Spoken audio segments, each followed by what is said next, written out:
Rise and shine, it's a brand new day. Ken and Ken take the stage, ready to play. Weekdays at 10, the cars and the scene. Coffee in hand, they're living the dream. Question in the voice, got the whole town awake. Bringing fire to the mic, make no mistake. Shows in the corner, spitting out facts. Dropping truth bombs, ain't holding back. Ken and Ken in the morning, feel the heat. From 10 a.m. CST, can take a seat. We live that loud, that break in the mind.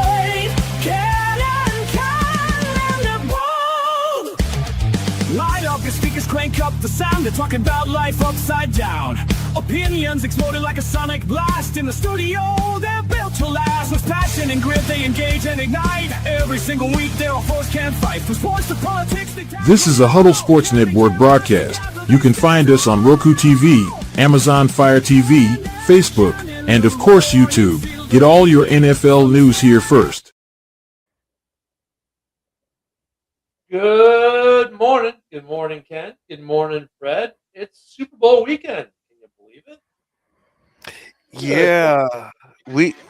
Give me a bit to finish sharing this out. And you know how I was saying that, I wasn't too excited with this one because we just saw it 11 years ago. That's unfortunately not even the only fucking similarity. Uh-oh.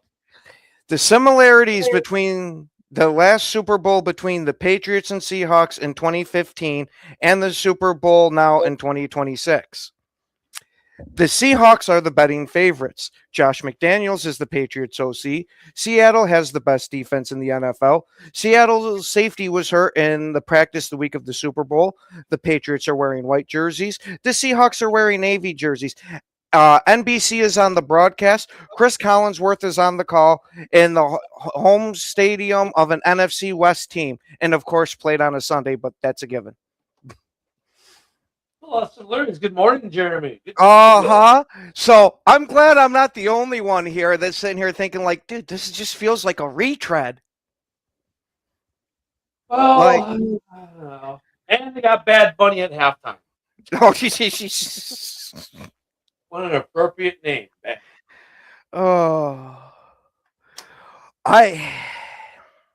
I'm wondering how the fuck this Super Bowl is going to go. Because we have two damn good defenses, one outstanding defense, and then you've got, second-year quarterback versus a quarterback who, for the majority of his career, he was the butt of every joke. Yeah. To where we've also seen Drake May win a couple of games when it wasn't him that won them, it was the team. So I want to see, are we just going to see two defense beat the shit out of each other until we get some kind of score? Or one of these guys going to take up the freaking cape and cement their legacy a bit? I wouldn't mind a defensive battle, to be honest with you. We haven't seen one of those in a while. Nor would I. I'm all for it. Yeah, by the way, Jeremy, if you want to swing by the house, drop me a line on Facebook too, because we're watching the game over here. If you want to drop on by, brother. See, I thought that was going to be your Packers neighbor. No, he's coming over though. The Packers neighbor will be here. No, Jeremy's CVMA with me. So, but yeah, we're having a small gathering here at the house. Hey Ken, take your mic and bring it closer to you. We're having a small gathering here at the house. Sorry, it's been a crazy beautiful. Now you sound crystal clear. I don't feel like I'm sitting here listening like this. Hey, what's up there, chicken nugget? Yeah. Whatever. I had a busy morning this morning. Okay, it's still going on, so I'm multitasking as we speak. Oh God, so that's why there's smoke coming out. Signing documents. But hey there, Joe. I was starting to get worried about you, man. Sorry, guys. I've been super busy.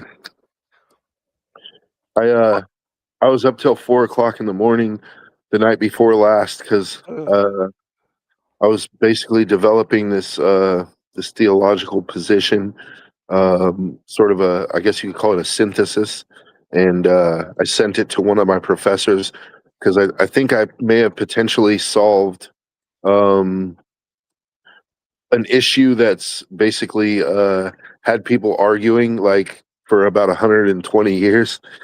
Like it's had theologians in my church arguing for about 120 years, and I may have potentially found a solution to it.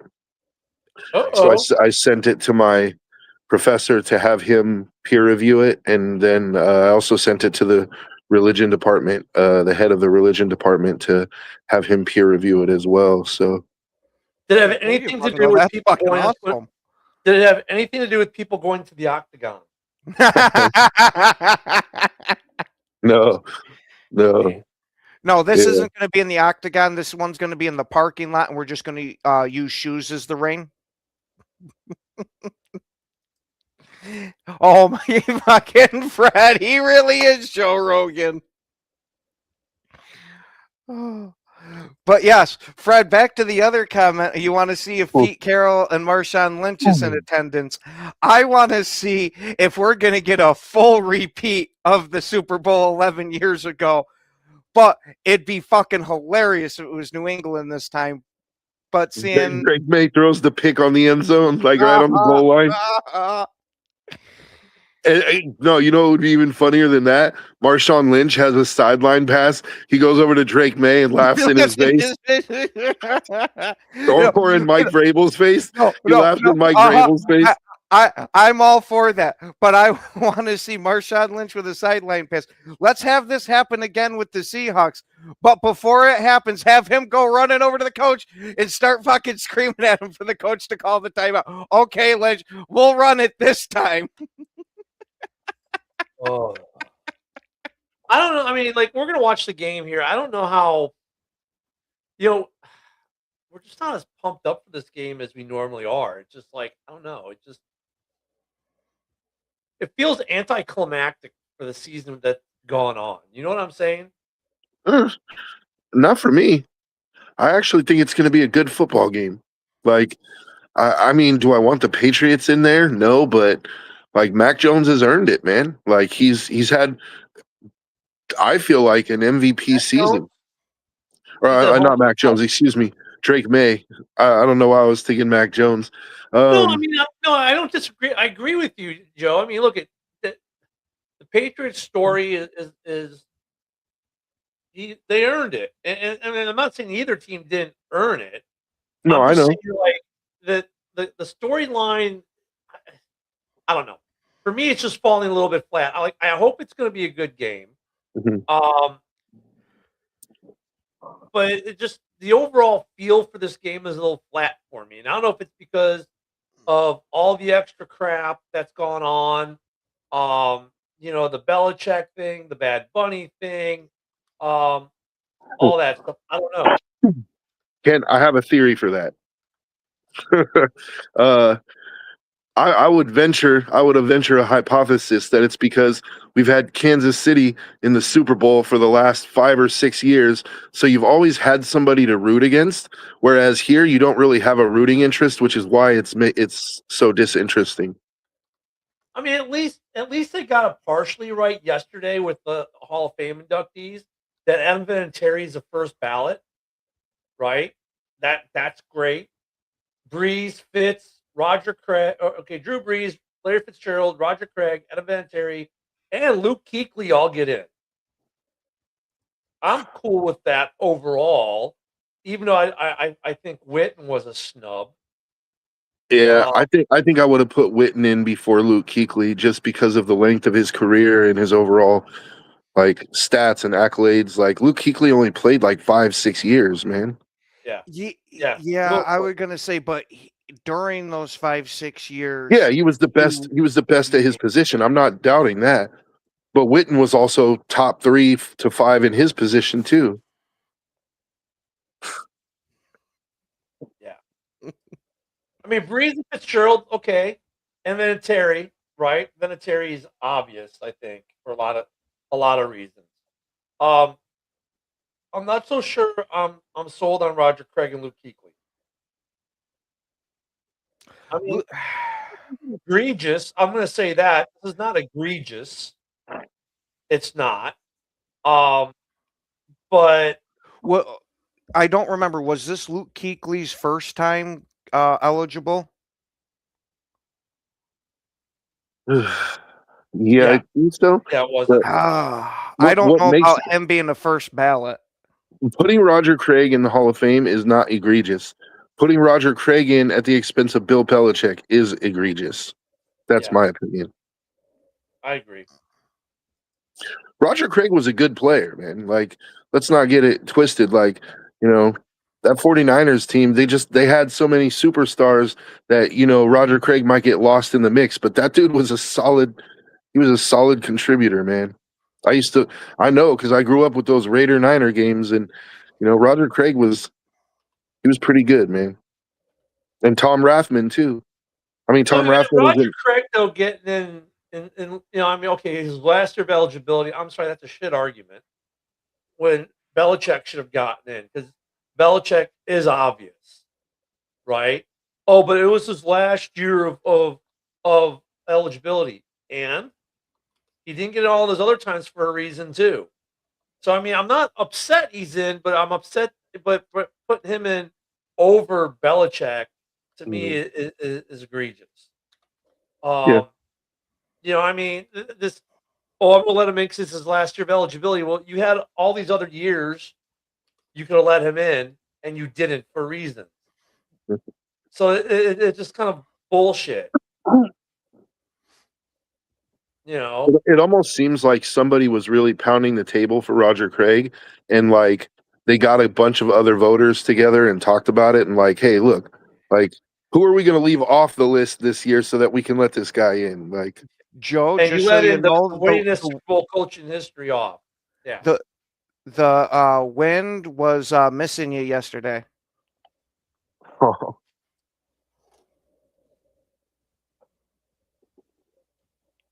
But in Witten, I think Witten should have gotten into, but you know, maybe he gets in next year. I don't know.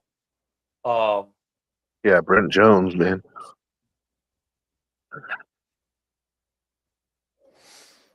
But as far as the game goes, I mean, it's Friday.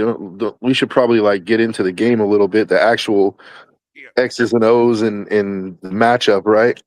Like, I suppose it's an I mean, look, interesting the game. NFL cares so little about the game. They didn't release anything Hall of Fame related about the inductees until last night because they wanted that to be the discussion today and tomorrow because that's how flat the Super Bowl is. I mean, this will be a good defensive. I think this will be a good defensive game. Neither offense. Well, okay, I shouldn't say neither. Seattle's offense has potential to be more explosive than New England for me, right? JSN presents all kinds of crazy problems. In fact, the receiving core. Talk about the Shaheed trade deadline move was brilliant for Seattle. Mhm. He presents a huge problem for New England. New England offensively, really, Drake May is a bunch of easy completion kind of guy. They do make some great plays every so often. Don't get me wrong, because every time you say that, somebody goes, "Yeah, but what about this one catch here? This one play here?" Great, yes, every team has that capability, but they're not consistent like that. You know, a consistent big team play team. So I mean, But Drake May has developed, in my opinion, a pretty good relationship with Keyshawn Booty, and like I think that's.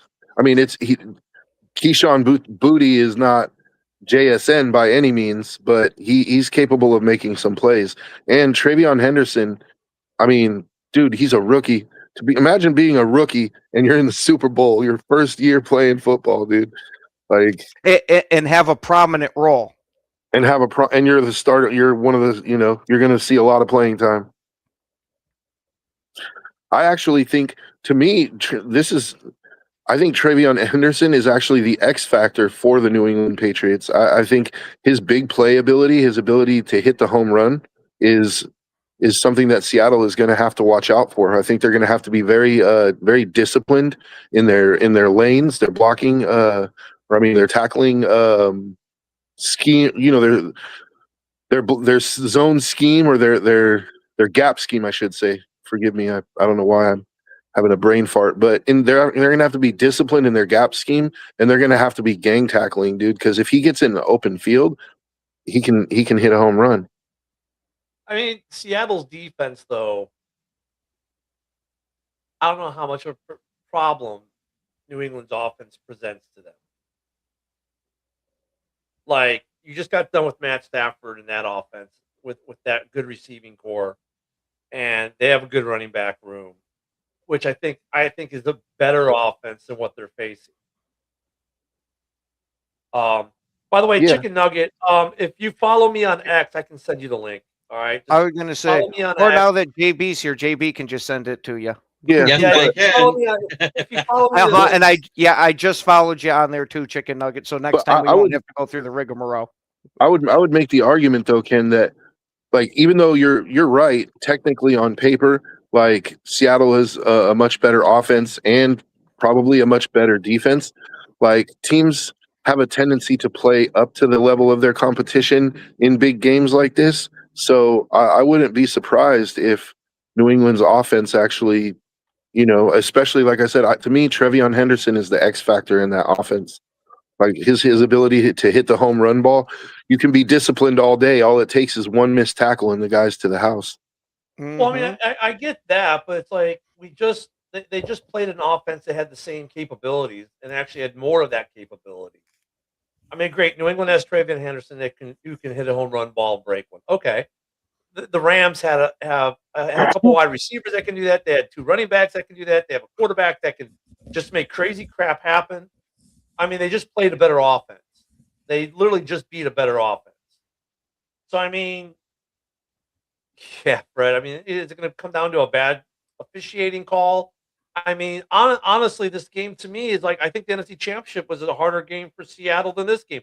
Now, look, that means that maybe there could be a letdown for Seattle, right, for the Sea Chickens there. But, I mean, that's what I'm saying. That's why this game to me seems so anticlimactic. It's just like, I'm not getting that.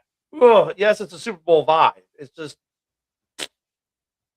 Yeah, but again, there's the X factors for a reason. No, and then also I agree with you. Like, yes, the Seahawks did beat probably a superior team last week. In the sense superior to the Patriots, not superior to them, right? Like I feel like the Rams and the Seahawks are pretty evenly matched, but I think that if New England can be aggressive on defense and can take away the passing game, like Seattle shifted it through about halfway through the season. For the first half, they were like a really heavy passing team, and then all of a sudden they just switched it and started becoming more of a running team. But if they can force Sam Darnold into making some mistakes, I think that anything can happen. Hey, Chicken Nugget, I just sent you the link on X. In fact, I would say I think they almost have to. I think New England almost has to force Sam Darnold into some mistakes. Otherwise, they have the potential to have this game get away from them. I mean, this is the exact same thing that. Okay, I don't disagree with you. Let me preface it with that. I 100% agree with everything you just said, Joe. But you know what? That was the exact same game plan basically for the Rams. Everybody The Rams said had that to do about the same thing. 49ers. They said it about Philly. They Yeah. said it about the Rams in 3 straight weeks. And what has Sam Darnold not done under pressure? Thrown a pick. Yeah. Mhm. I'm not saying they're going to succeed. I said I just feel like they have to succeed if they have to be able to do it if they're going to win the game. But they just did it 3 weeks in a row while he was under pressure, is what I'm trying to tell you. That's what I'm saying. And I mean, look. I mean, Right. honestly, And no, I understand what you're saying, JB, and I'm not disagreeing with you. What I'm saying is it's sort of a lose-lose for them because I feel like without doing that, without getting Sam Darnold under pressure, they don't have a chance. And even if they do put him under pressure, he's already succeeded under pressure for the last 3 weeks. It's kind of a tough spot for them, is what I'm saying. But I was gonna say we also can't forget that narrative too, of Sam Darnold. We saw it last year with the Vikings. Now he has proven the exact opposite this year, but it would still be sitting there nagging in my head a little bit. Just Not a throw it bit. away, Sam. Yep. Just throw it away, Sam. No. You don't understand. Sam Darnold has already put last year behind him because he's got the memory of a goldfish. He swam to the other side of the bowl, He's looking outside from a different window now. He's not looking outside from, oh my God, my O-line sucks so bad I'm going to get hit 80 times. Ladies and gentlemen, I present to you Ted Lasso, aka JB. Memory of a goldfish. I love that line from that show. Chicken Oh, I think nugget. we got it. I think we got it. Yeah, What's we got going a on, bit of an echo fellas? Yeah, coming we from got you. a bit of an echo coming from you. Yep. Oh, So you might have to. So you might mute have until to talk. mute until you talk. There we go. Perfect. So when we ask you something, we'll let you answer. Yep. Introduce yourself. Tell everybody where they can find you. hey, I'm Chicken Nugget King, and you can find me at X at Chicken Nugget King 313, which is Chicken Nugget King CNK 313 Sports, and right here at Chicken Nugget King 313 on YouTube with 353 subscribers that I just made today. So it is amazing to be on the show with my good brothers Ken and Ken the Morning, and let's talk some Super Bowl. Let's go. Absolutely, man. Absolutely, man. So we were just talking about. So we were just talking about challenge. the You got to Well, mute. we yeah, you got to mute after each you talk. I just did it. I just did it. Oh, I got it. Yeah. So I got you. we were. We were. Okay. Are you sure? I think we still have an echo. No, we're Oh good. no. now. Okay. All right. So we were talking about the challenge for the New England Patriots because I was saying I feel like they have to be able to pressure Sam Darnold to have a chance in this game, but Sam Darnold, you know, that's been the game plan now for the last. JB brought up that's been the game plan for the last few weeks. Is, you know, we have to pressure Sam Darnold, and he's performed extremely well under pressure. So my point was, well, then it's going to be a really long day for New England. Like they're sort of forced to pressure him, but even if they pressure him, you have to hope that you can force him to make a mistake or two. Like. And New England has to do something that the last 3 weeks nobody's done. They have to score 30 plus points. New England hasn't done that in the last 4 weeks. What do you think about that, Chicken Nugget? What do you think about that, Chicken Nugget? If I'm not mistaken, from that AFC Championship game, they played a low scoring game, you know, like 10-7. So I think this is going to be a challenge for them going against a team that can really run up the score, you know, with the offense that they have.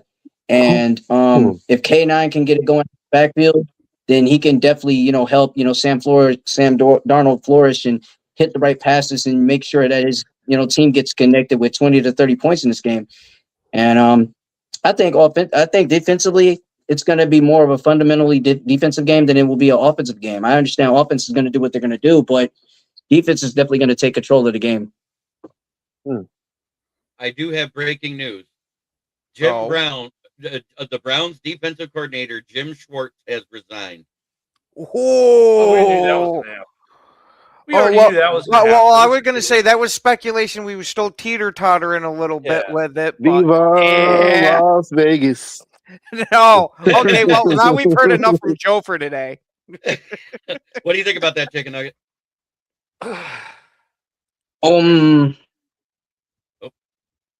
Mute it. Sorry. Is it? Oh, yeah, yeah. I honestly think from, you know, the whole panel, obviously, that we all knew that this move was coming. Like, especially with the Tom Monken hire, he was definitely gone. That should have told you he was going to leave. That he was going to, like, definitely, you know, pack his bags and go. But as for like Minnesota, to me, honestly, realistically, they're definitely kicking themselves in the foot for letting Sam Darnold walk out the door. You let him walk out the door and get big bank and go to the Super Bowl within a year. Crazy work. And as for the Browns, they better figure things out. Hey, at DC, Brent, at DC. Brent Fangio decided not to retire, so they're not. He's staying there in Philly. He was debating on it. He walked away for a couple days and stepped out of the building and came back. We broke it yesterday that he was staying. So, yeah, he's Jim staying. Schwartz so to Vegas. Yeah, I think that's about the plan there, Joe. It makes sense too. Actually, I mean, what is it, JB? He's actually still under contract for 2 years, so he can't come back as a DC, but he can come back as a defensive advisor to any team he wants I say he should walk Actually, right over to he the can probably Steelers. come back. Remember, with these rules though, they have all kinds of weirdness. Like if it's a promotion, he can. There'll be compensation picks probably involved, but I wonder there's would the workaround to that be having him come over as DC to also be assistant head coach? Because Yep. I that's don't what know I'm if he saying. held that title there in Cleveland. That's I the don't think workaround right there. that's the workaround. There's always a workaround. Mhm. So I All mean, they that's have to like do is make him I, defensive I, coordinator, that's like assistant head coach, and he's in. well, It that's can't like be when the same people title. yesterday like. That's like people like, oh, well, they can't do anything because of cap. Yeah, okay. Yet they always do something, even though we all say, oh, they don't have the cap space, because there's always a workaround. These guys find way if they want to get something done, they get it done. You know, look, Schwartz is gonna if he's gonna have a job if he wants it, and they'll find a way to get the workaround. I mean, I just Right. technically via the rule book, sure, there's something there, but there's always a way around it. There's always, it's like the salary cap argument. Oh no, they can't do that because they don't have a salary cap. Yet then they magically do, and we all go, but they didn't have the salary cap. Yeah, because there's always a workaround, guys. We know that. The, I mean, the work. how many The work. times do we have to see this to get the idea of, that it can be done? He can't Hello. be named defensive coordinator, is what I'm saying. That's the workaround. So it's either assistant head coach, but his defensive label has to be secondary defensive assistant or senior defensive assistant. It could It be cannot offensive say coordinator coordinator. / assistant head coach. Boom, worked around. I mean, there's all kinds of ways to do it. Right. I'm just saying it can't be the Also, same title. yeah. Also, I'm sure you guys saw this, and I wasn't here yesterday, so maybe you brought it up. But Jay Glazer broke a story that Max Crosby is asking for a we broke trade. it. Yeah, we talked about that yesterday too, and and that's Joe. Yeah, because you missed yesterday, and we'll talk about that after the fact, there, sir. But no, I mean, we talked about that yesterday, like with some of the trade possibilities. Like, oh yeah, but salary cap, and that's why I got into that whole salary cap thing, because there are a couple teams that, in theory, or I could see those teams wanting to make a move and spend, right? And then it's like, oh yeah, but they don't have salary cap. They'll find salary cap. If the Bears want to do it, they'll find salary cap. If the Lions want to do it, I don't think they have to try that hard to find salary cap, but they'll find salary cap. Whatever team wants to trade for Crosby, if that becomes a real thing, and they're cap in a closed cap, they'll find a way via restructures and this and that. So I mean, there's 20 teams that have inquired about Max Crosby. So, now is that going to change now with this new news? I don't know. No, because We'll it's see. the 20 teams are the 20 teams that want him. That's what it boils down to. Yeah, but no, but now if Schwartz is coming and they get Kubiak, does he maybe have a conversation with them, and that whole idea of maybe I want to be traded gets walked back? Quite possibly. We've seen that happen before. We'll see. That'll be I don't something know, we'll man. definitely monitoring. I think once you he's sort of pulled the Devontae, man. Like once you put it out there in the open like that, I don't think there's any going back. Let's not forget Myles Garrett.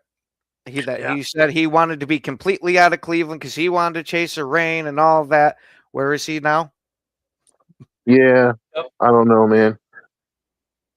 Yeah, because for him, it's not about the bank. For him, it's about, I was upset with the way the coaching staff and everything, and they handled everything. And so now the Raiders go back and say, look, new coaching staff, new situation. Let's talk it over. Let's calm down. And cooler heads could prevail. And, I think, you look at for Max Crosby, he doesn't have a head coach to talk to right now. He doesn't have a DC to talk to right now. Come and say, hey, Max, look, yeah, that was jacked up, dude. Look, give us a chance. Let us prove to you. You don't have to pick up and move. We've got this whole plan built around you, and they can do the get on knee, kiss butt formation, and Max will be like, oh, okay. Yeah, but to the inverse, let's not forget last year, Max Crosby also said he didn't want to be part of another rebuild. And now Yeah. you got another new coaching staff coming in for what, the third year in a row now? Yeah, but I don't know if they're in a full rebuild though, because they've got a lot of talent. They do have So, some. Good- yeah, it might not be a full rebuild, but it might be the straw that broke the camel's back is kind of what I'm getting at. And no, Ken, you make a very good point. Like the Packer fan, Ken, I actually tend to agree with you. Like he did say he doesn't want to be a part of another rebuild. And while Ken the Bear fan is right that this isn't a true rebuild, like maybe it's just it's another coaching staff. It's another year where you're not looking at going to the playoffs because you're putting in a new system on both sides of the ball. But to me, the thing that should have occurred to Max that's different this time is that the Raiders are getting a quarterback. Like they're solving the quarterback issue, which has been a huge issue for a long time. This isn't like firing AP to get Pete Carroll and you're going with Geno Smith. This is like you're starting something here that has the potential to take off. This is what you've been waiting for, and now that the Raiders are finally doing it, you want out. It. On the other hand, as much as I don't want to lose Max Crosby, I'll say this: if you're going to trade him, the time is now because you're never going to get the value that you're going to get now. Like next year, you won't get the same value. So, and we have a jag off in the comments. Good morning, Yinzer. I mean, look at though. There's some teams though, and like I said yesterday, if we're gonna talk Max again, the NFC is probably the destination the Raiders want to send him to. Teams that could be in that, obviously Detroit. Obviously, Chicago both have a need for an edge rusher. Chicago more so, maybe in some circles, we'll say Chicago more so than Detroit. Here's a dark horse that we didn't talk about yesterday: San Francisco. Yeah.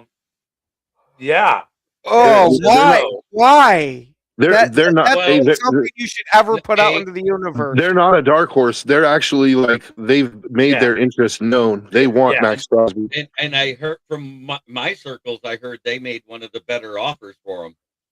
Yeah, I've been hearing they've been doing the full court press for him too. I just don't want us giving any extra credence so this shit happens. I think if the Raiders, if you can get multiple picks, be it first, second round, third round, whatever, and a player or two maybe involved in that, then you want to do it in the NFC. You'd rather not see him in the AFC. That's just the conventional wisdom, right? So, I mean, look at Atlanta, they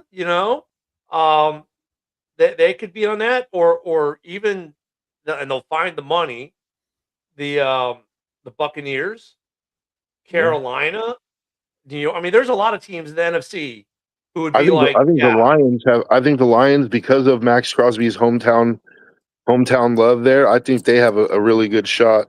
He did say he'd like to play for Vrabel, but I don't think they'll trade him in the AFC. But I got to say this, as somebody who's grown up hating the 49ers my entire life, if we trade Max Crosby to the Niners, dude, I don't care if they give us 5 first-round picks. If we trade Max Crosby to the Niners, that's going to break my heart, dude. It'll break mine too. Well, yeah, especially because look at some. Well, yeah, because the Packers already can't beat San Francisco in the NFC Championship. No more than we could. Some fans, look at San Francisco. That's a bigger rivalry to them than same to the Chiefs. I mean, I know some of you guys don't remember the Cross Bay, the Battle of the Bay, man. Yeah, I mean, that's still kind of a thing, even though they're in Vegas now. That's still a thing. So, yeah, I mean, look at this Max Crosby thing is going to be interesting. I'm wondering to see who's willing to break the piggy bank. And look at, if you're the Niners, you make sense because you are a playoff team. The Bears are a playoff team. The Lions, for all intents and purposes, are still considered a playoff. I consider them a playoff team. In fact, any team in the NFC North is a playoff team at this point to me, considering everyone won 9 games. Yeah. So, the NFC is going to be strong in this pursuit. And if the Bears do it, it's a game of one-upsmanship with the Packers. If the Lions do it, they're bringing the hometown kid home, and it's a little one-up, let's right the ship kind of thing because they missed the playoffs this year. So there's some really good storylines that could be possible in the North. I think the least plausible of the 3 North teams is the Vikings, because right now you don't have a GM. Right now you need a quarterback. Right now your defense is good. I mean, then what? You're sending Gennard for Crosby? I mean, that's kind of a tick for tacky kind of thing in a way. No, Gennard's not as good as Max Crosby, but you know what I mean, though. It's just like, why would you do that? It doesn't make as much sense. So the Vikings make the least amount of sense, probably, of them. Oh God, the Eagles. Yeah, I could see it. It's something that he would do, dude. I could That see. is what Rosman would do. But I mean, and look, what do the Raiders need, Joe, on offense besides to go with their quarterback? Well, they need to address the offensive line first and foremost, and they're going to do that in free Something they agency. can get in a trade from the Eagles. A wide. Oh yeah, I see what you're saying. AJ Brown. yeah. You get AJ Brown on that deal. That's a good way for them maybe to take care of a media issue in Philly. Well, they'd still give you at least a 2nd-round pick with them. Oh yeah. All right, but Chicken Nugget, since we haven't heard your thoughts on this yet, what do you think about all this Max Crosby talk here? Yeah, you got it. Yep, there we go. Yeah, Max Crosby being a hometown kid,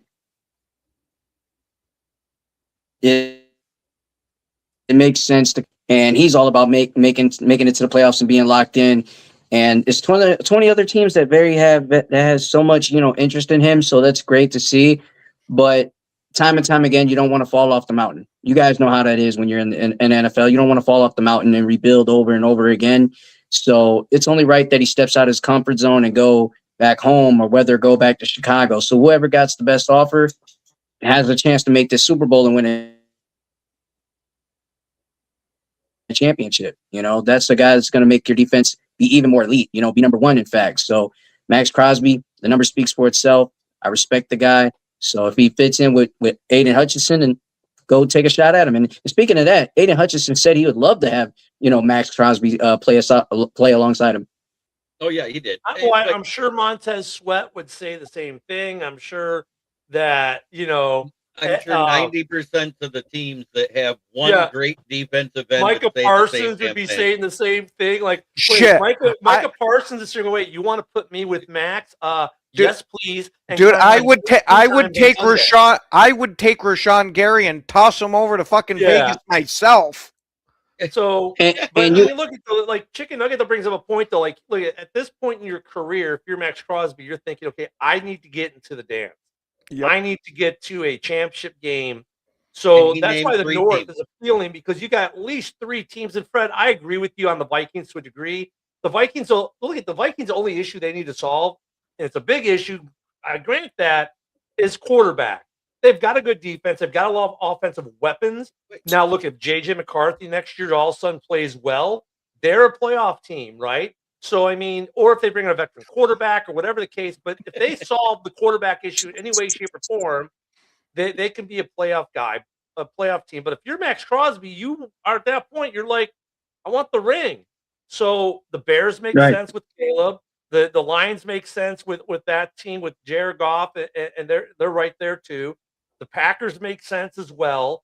Those 3 teams in North make a lot of sense. And you know what? All 3 of those teams have the capability to make the trade. And in other words, they have the resources to pull something like this off. But that AJ Brown for Max Crosby, and the Eagles would still have to give up picks because he's a diva and a locker room distraction.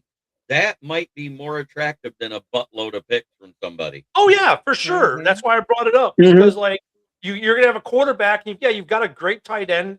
That Joe wants to put a gold jacket on down there. No, he deserves a gold jacket. I don't know what you're talking about. You've got a good young running back you drafted last year, but what do you lack? A wide receiver. Well, if you get your quarterback number 1, and now you add AJ Brown, now you're cooking with a little bit more butter. Now you can take some of those additional picks and start drafting O-line and draft D-line, other pieces that you need.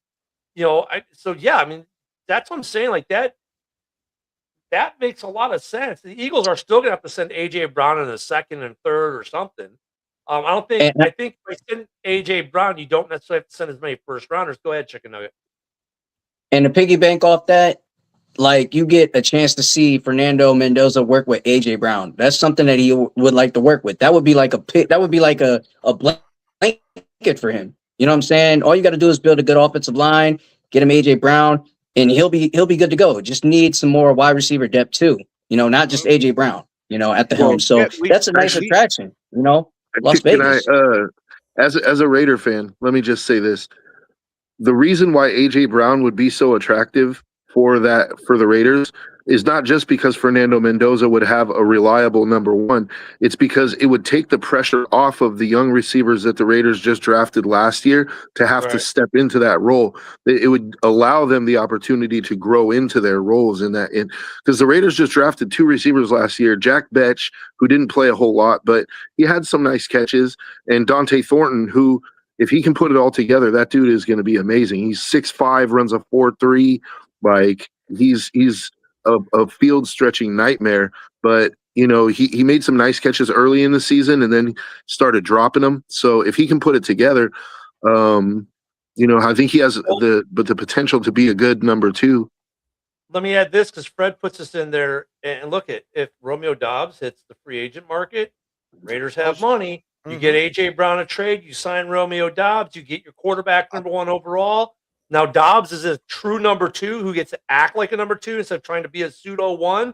And then you've got AJ Brown who's not going to bitch and cry because he is the number 1 and will get number 1 status in Vegas. I mean, all of a sudden Vegas has an offense. Like boom, like I was gonna say if they could work that out, that sounds like a fucking dream offense. Shit, that's what I would have wanted in Green Bay. We remember me advocating for AJ Brown multiple times because I think he would work great with freaking Romeo Dobbs. Shit, even this year when he was having all those issues, I was still going for now it. look at there. Here's another one. Romeo Dobbs doesn't work out. Even though I've been against this overall, what if the Bears throw in DJ Moore to the Raiders? You know why Romeo Dobbs doesn't work out? That guardian cap has its own gravitational pull. I'm just being honest. But and I know the Raiders, I'm not speaking for the Raiders. They might be interested in DJ Moore. I would rather have Rome Odunze than DJ Moore because Rome Odunze at least. Give up Rome Odunze. I mean, well, then I guess we wouldn't have a deal because that's my thing. Is like I don't want DJ Moore after he jogged that route in the NFC title game on the last play. Like I don't want him anywhere near my team.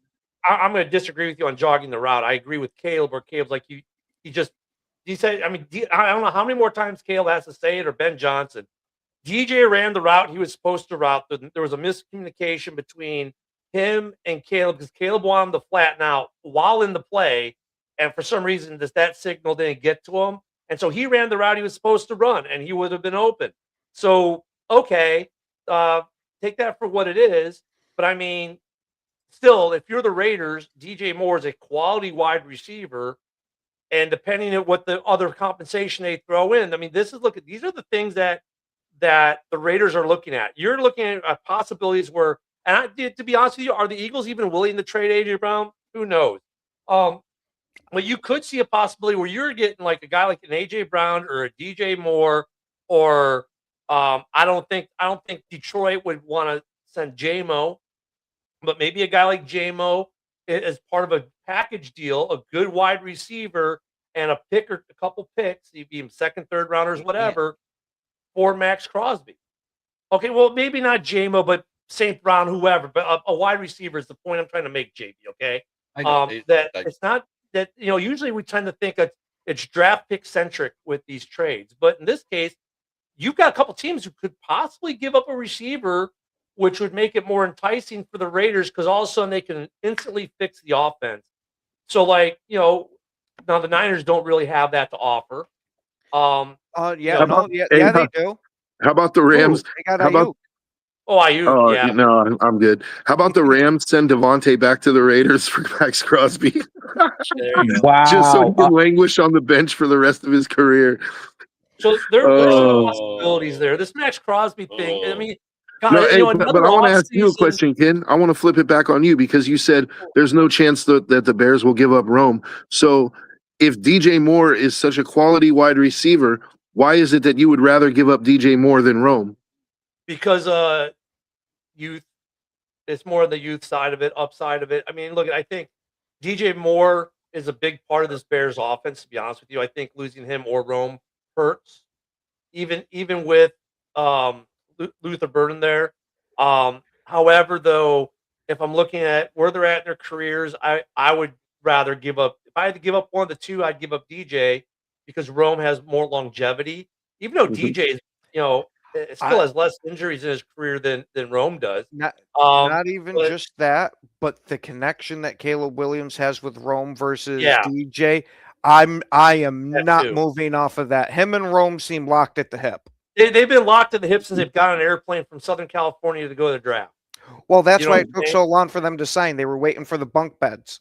Yeah. So I mean, that's and the other- Caleb has the pegging tool on it. But see, but you see, the Raiders have to be thinking the same thing that you're thinking, though, Ken, which is we can get DJ Moore, who's already has a few years in the league. He's already on a big salary, or we could get a guy like Roma Dunze, who is on a rookie contract and has years Yeah, and that's years the of other playing reason ahead of why him. the Bears don't do it though, because of salary cap constraints at that point, right?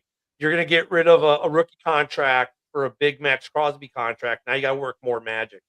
But DJ, I mean, I get what you're saying. You'd rather have Rome than DJ, and I don't disagree with you. Should want Rome more than DJ probably, but the questions be what are teams willing to part with? Like, and the only reason I think the Eagles are willing to part with AJ Brown's because of the diva shit. So okay, Yep. do I get a diva guy who's like this big media diva, or do I go with if I have to go with one of these older guys, or do I go with DJ who does so much more than just run routes? He does blocking, he does mentoring, he's a good team guy. So he's not a diva guy in the media. So I mean that's what I'm saying, and that's if one of these teams is going to include a wide receiver in it. We're dreaming that up because look it fits needs for the Raiders. The Raiders need a wide receiver, and that's why we've kind of all come up with these ideas. Because even with the Niners, well, yeah, they could throw Ayuk. I mean, the guy they already said is never going to play another game in uniform. He didn't play at all this year. So, Yes, yes. Mhm. Because Matt Stafford, the way he played at the end of the season, lost his team the division, and Drake May earned the division. Yep. If you're going to talk about which one was more valuable to their team, Drake May was more valuable to the Patriots this year than Matt Stafford was to the Rams. And I'm sorry, because Matt Stafford cost games with pick sixes. Yeah. Stafford also won games on his back. Drake Less May games didn't. than Drake May. Yeah, Drake May didn't win. Put the team on his back to win games like Matt Stafford did. I was gonna say there were a few games he most certainly did. There was Yeah. like 6 games where he rushed in the game-winning touchdown this year. What are you talking about? Yeah. I'm in the Drake May camp on this one. I think he deserved the MVP. But at the same time, I got to go do my show. Chicken Nugget, I'll send you the link if you want to join me. Oh, But, absolutely. I'll join for sure. But what I came in to say was congratulations to Joe Thuney of the Bears for winning the first ever Protector of the Year award. That was what I was coming in here to say, but then the breaking news happened. Have a good one, guys. Yeah, we'll see it. That is maybe. Yeah, I mean, I'm not saying the Bears are out of it, and again, I don't speak for the Raiders, but I wish I did speak for the Raiders because if I'm trading Max, I want a young piece that's going to be here for 10 years. Like that, if you're going to give me a player, I want a young player that's going to hurt you to give him up, not because it's going to hurt you like as far as record, but because I want a guy that you don't want to give up. Because Mhm. that's how Well, it that's is for what the I'm saying. I don't Raiders. Like I Bears don't want to wanna give give- up Max. So look, I think the Bears don't want to give up DJ Moore, though. To be honest with you, I don't think the Bears want to. So for them, they don't want to give up DJ Moore. Like I said, DJ Moore does a lot more than catch balls. A lot more than catch balls on this Bears team. He's a key piece to this Bears offense. And I know there's some Bears fans. Oh, but this, that, and the other. But he doesn't have the numbers, dude. Look at the game tape with all the blocks he throws. Look at all the other things he does on this offense. He is an integral part of this Bears offense. Even when he's not receiving the ball, he's creating offense for others. Like DJ I would- Moore's not a guy I'm saying I'm just throwing him out there. Like that's a significant move for the Bears. They do not want to get rid of DJ Moore at this point in time. Luther about Burden's Luther not Burden? there yet. Rome's not there yet. DJ is still bringing these guys up. And he does a lot of things. AJ Brown is a little bit more of a throwaway for the Eagles because of all the problems he's brought them in the media and everything else. Ayuk is the same thing for the Niners. I mean, they already said he's not going to. He's probably played his last game in the Niners uniform. They want to get rid of Ayuk, so that fits your argument. You've never heard Ryan Poles or anyone in the Bears organization say anything bad about DJ Moore. If anything, they all rush to his defense. Poles does it. Caleb does it. Ben does it. DJ's not a guy that this when I throw and I even prefaced it. I don't even want to give away DJ, but a lot of Bears fans are talking about trading DJ. That's the only reason I brought it up. Because I don't think the Bears want to get rid of DJ. Yeah, So but it would be a hurt for them. They would what be if hurt. okay, but what if the Raiders said, nah, instead we'd rather have Luther Burden and a higher pick? They'd say, go take a long walk off a short pier. See you later. Bye-bye. See, that's what I'm saying. But like I wouldn't You go. wouldn't If I give was up. the Raiders GM, You wouldn't give up a Luther Burden for a Max Crosby. No, I don't think they would. I don't know if I would, but I don't think they would. I mean, Luther Burden's the most efficient wide receiver in the NFL. Was the most efficient wide route runner in the NFL last year. I don't know if they would. I mean, I guess once again, it depends on the rest of the compensation, right? Luther Burden was your first pick in the second round. So okay, if I'm give you Luther, who could be a 1.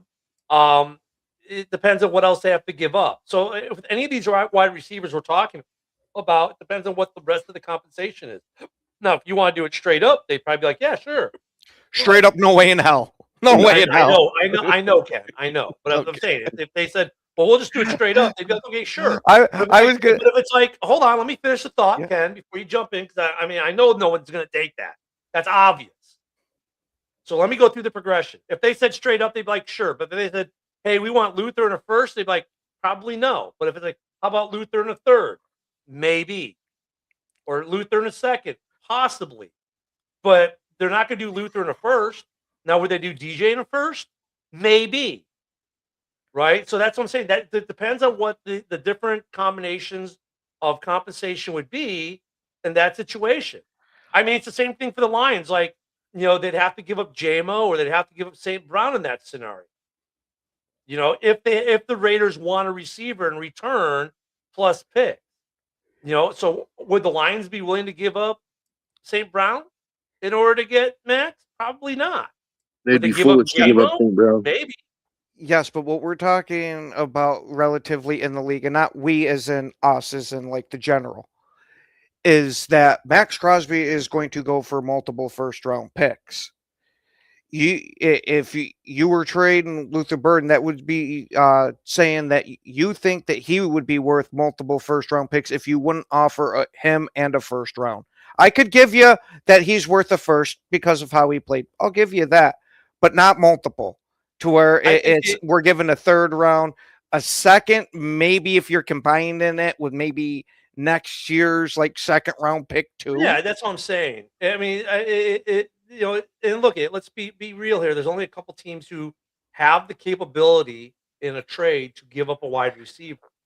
Mhm. If that's what the Raiders really want, and we don't know if this is what they want, but if it were, there's only a couple teams that have the depth at that position to be willing to give up a good, not a throwaway player. I mean, a good quality, plus receiver. And that would be, AJ Brown.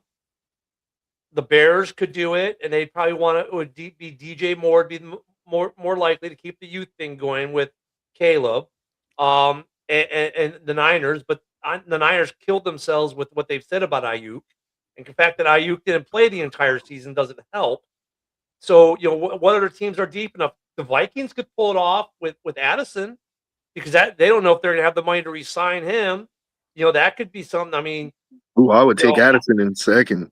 Yeah, I mean, the Packers don't have anyone at wide receiver because the best one, I mean, Dobbs is going to be a free agent unless you do a sign and trade deal. But why would you do say that? Watson? You might be able to make an argument, but I don't think it's a good argument.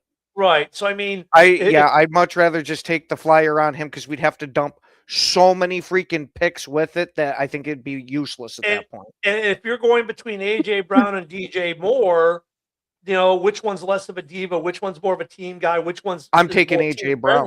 DJ Moore. is friendlier for your team, though. He's not the diva. He's not the diva, but he's not AJ Brown either. Yeah. I know. But I mean, but if you think about it, those might be the two wide receivers we're talking about, if any at all, in a potential trade. We're talking a bigger name receiver. Those would probably be the two names. See, I actually would rather go for Luther Burden. Like if I think it being just, to me this is a fair trade. I think if the Raiders were to say like, okay, give us Luther Burden this year and next year's first, like you get to keep this year's first. Your next year's first, once you add Max Crosby, is going to be near the end of the first round. They'd be willing to do that. They may be willing to do that. I don't know. Like I said, it's a tough call there. Luther Burden, look, it's attractive for the Raiders. I get it. DJ Moore is even attractive. Let's be honest. They're both attractive. AJ Brown's attractive. If this is part of what they're thinking, the question if you're Ryan Poles is, I don't know if Poles wants to give up the guy he took in the second round last year. I mean, business sense, it kind of does make sense. But I think the Bears think with him, they got a first rounder in the second round, and Green Bay took the wrong guy. Mm-hmm. That's how the Bears probably feel. And the way last year played out, it looks that way on paper, right? Mm-hmm. So I mean, for them, they're thinking Luther Burden's worthy of a first rounder at this point. He was the fourth pick or fifth pick in the second round, and he played better than a lot of guys who were taken in the first round. So in their eyes, you're getting at least a first rounder. So maybe if it's like, yeah, the Bears, you give us Luther Burden and next year's first, they might consider that because business-wise, I don't think they're losing out. But I think they'd rather do DJ Moore also because, remember, now you got the money pieces that have to fit. Like, so if in an abstract where money doesn't matter, like, I think you're right, Joe. In a lot of ways, it makes good business sense. But now in a league where money matters and you've got salary cap considerations, DJ Moore makes more sense because you swap out some of his cap hit for the cap hit you're taking on with Max Crosby. This is where the money pieces of that come into play. So that's another piece that has to be looked at for the That's Bears. true. Burden, But there's another side. There's another side to that money argument, though, which is that Max is arguably top 5 at his position, but he's not paid like a top 5 guy at his position. Max's contract is actually $27.5 million versus Michael Parsons $40 million. Joe, you're not wrong, but Joe, you're not wrong. But in terms of making a deal work, that doesn't matter. It's what's actually on paper that matters. No, Ken. I mean, seriously. Are we going to say that plays a part in that? Think about this, not in terms of, he's a top 5 guy, not paid top 5. Great, got it. But then you get down to the fact of the balance sheet and what money's available. That's what matters at that point, not what he is and doesn't get paid. It's what he actually does get paid and where your salary cap is. I mean, the value, I get that. They know that. But the problem becomes, okay, how do I make this work in the constraints of the salary cap that I've got and stuff like that? That makes a huge sticking point. So like Luther Burden, kind of in a way, you can't make that deal because of the salary cap constraint now, because now you're adding Max Crosby's contract, and the money you're subtracting from Luther Burden is a drop in the bucket compared to the Max Crosby contract. Whereas DJ Moore, that $25 million, eats up more of the Max Crosby money. So that's where that comes into play. And I get it. Joe's 100% right. You are getting a top 5 guy not making top 5 money, but the money that he is making still matters in terms of making that trade actually happen. Yeah, that's a very valid point. And that's why I think the Bears would be more willing to deal DJ Moore. But the Raiders also know that, is what I'm saying. And they're like, nah, right. Like we understand your cap situation, but we want the potential of having a wide receiver that's going to be here for 10 years instead of a wide receiver who's going to be here for 5 years. Yeah, and that's why that trade the Bears would probably end up just walking away at that point, because they'd be like, well, no, we're not, we're not going to do it then. I mean, that's what I'm saying. It's not like they have to make this trade. I mean, and look at, and the Raiders have to be careful too, because if they play too hard a ball, then they're not going to get any trade at all, which may not be a bad thing, honestly. I was going to say, oh no, we get to keep Max Crosby. Well, if the trade falls apart with the Bears, it's not like there's not going to be other people beating on their door to have. No, and look at that, and it's not even like any of these wide receivers might even be involved in the trade. right? It might be they just want draft picks. We're just making a wild assumption because, hey, they could really use a wide receiver, so that's why we're dreaming this up. Anywho, guys, enjoy the Super Bowl. We'll be back Monday to talk about the Super Bowl. It was what a crazy day today ended up being. We'll see y'all Sunday, and have a great Super Bowl weekend, guys. All right, see ya.